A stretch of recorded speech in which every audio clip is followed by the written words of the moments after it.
quand ils sont pris en flagrant délit de tromperie, certains hommes nient, usent de la mauvaise foi ou, pour les plus audacieux, tentent de rejeter la faute sur leur partenaire. François Mitterrand lui a eu un comportement des plus cruels lorsque son épouse Danielle s'est rendu compte de ses infidélités. Tout comme les femmes de footballeurs, les femmes de présidents ont souvent à gérer les différentes maîtresses un peu encombrantes de leurs époux.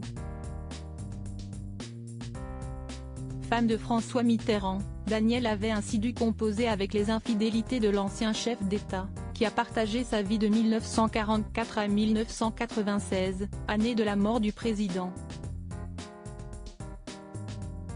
Publié en 2019 et repéré par Gala, le livre Première Dame retrace comment la femme de François Mitterrand a d'abord réagi avec virulence en apprenant les incartades de son époux.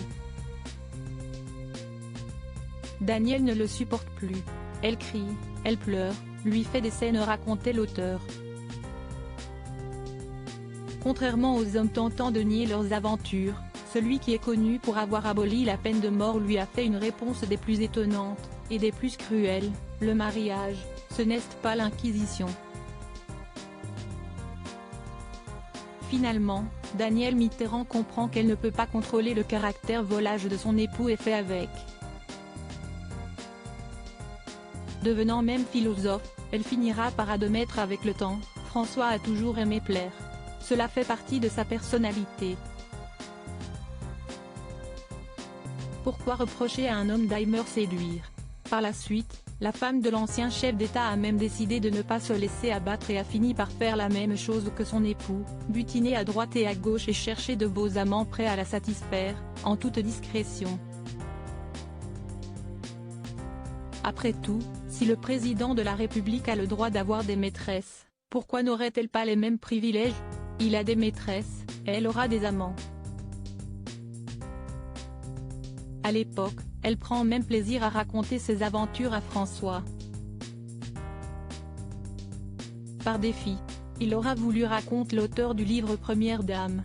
En 2010, la principale intéressée confirme dans les colonnes de Paris Match: j'ai aimé séduire, et j'ai séduit. D'autant que j'étais très mignonne. Je n'ai pas fait vœu de chasteté parce que mon mari me trompait. Sur ses aventures, François Mitterrand est toujours resté très discret. On connaît sa maîtresse Anne Pinjot qui lui donna une fille, Mazarine. Une mystérieuse Claire semble également avoir eu une histoire d'amour avec le président.